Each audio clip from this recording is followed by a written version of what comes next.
Welcome to The Explainer. Today, we're tackling something that can be, let's be honest, pretty stressful: the job interview. But don't worry, we're going to break it all down into simple, clear steps so you can walk into your next one and absolutely ace it. So you've got a job interview on a calendar, right? Yeah, that feeling, it can be pretty intense. But here's the thing, it doesn't have to feel like this high-stakes, all-or-nothing test. We're going to build your game plan together, step by step, so you can walk in there feeling completely confident. All right, let's get right into it. Section 1. Your interview game plan. Okay, first things first, we need to talk about a really crucial mindset shift. Think about it. Your goal isn't just to survive an interview. No way. The real goal is to start a conversation. An interview is all about finding a mutual fit, right? And when you're prepared, you actually get to shift that entire dynamic. It stops being a quiz and becomes a real discussion where you're an equal at the table, showing them what you're all about. In that kind of preparation, well, it starts way before you even think about what you're going to wear. Which brings us to Section 2. You've got to do your homework first. Your pre-interview homework, it really boils down to two simple but essential steps. Step 1, you need to become an absolute expert on the job description. And Step 2, become an expert on the company itself.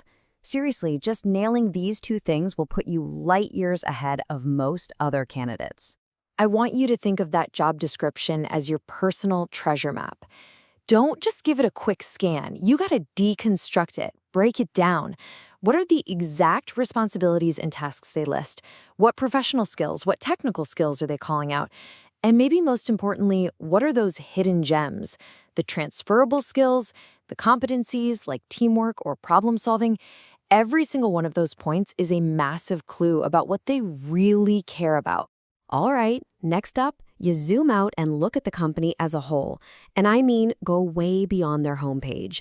Find out their story, their history, who are their customers, who are their biggest competitors.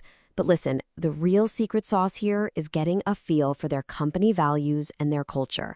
When you can show them you get that, well, that's how you prove you don't just want any job, you want this job.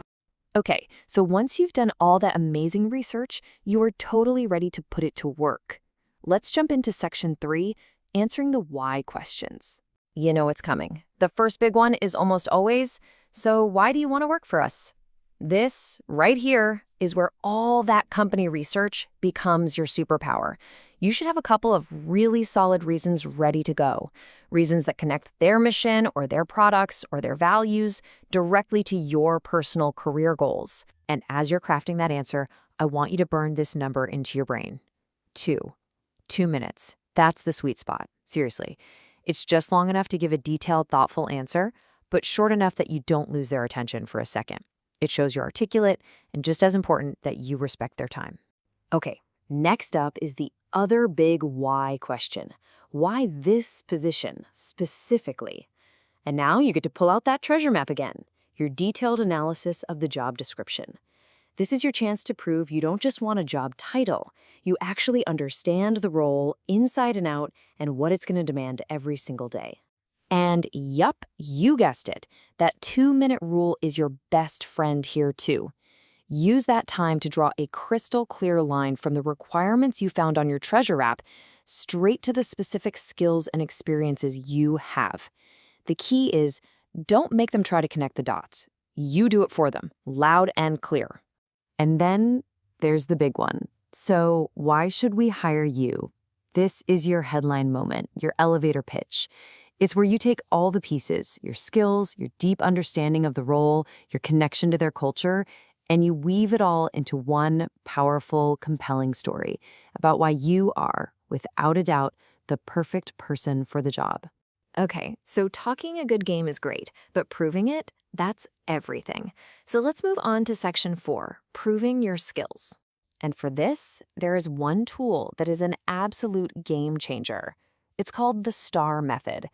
It's a super simple framework that helps you stop just claiming you have a skill and start telling powerful stories that give concrete proof. So here's how it works. It's really easy. S is for situation. You just quickly set the scene. T is for task. What was the goal you had to achieve? A is for action. This is the most important part. Explain the specific steps that you took. It's all about what you did. And finally, R is for result. What was the outcome? What did you accomplish? When you use this framework, you turn a boring answer into a really compelling story about your success. All right, let's talk about those classic, kind of tricky questions. For what's your greatest strength? Pick a real strength and make sure it aligns perfectly with that job description we talked about. Now, for your biggest weakness, please avoid those cliches like, oh, I'm just a perfectionist. Instead, choose a genuine but minor weakness. And here's the critical part. You have to explain what you're actively doing to improve on it. This shows incredible self-awareness, which is a huge plus. All right, we are in the home stretch now.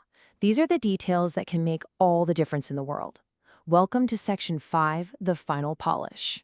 Okay, I want to talk about a moment at the end of the interview where so many people drop the ball. It's when the interviewer leans back and asks, "So, do you have any questions for us?" Let me be clear. The only wrong answer here is, "Nope, I'm good." Having smart questions ready to go isn't just a nice to have. It is absolutely non-negotiable. And here's why it's so critical. Your questions prove you're genuinely interested. They show you've done your homework. But even more than that, it totally reinforces that idea we started with, that this is a two-way conversation. It shows that you're interviewing them just as much as they're interviewing you. So, there you have it. You've done the research, you've figured out how to frame your answers, you've got your own questions ready to go. You're not just some candidate walking in hoping to pass a test. You're a prepared professional ready for a conversation. The only real question left is, what story are you gonna tell?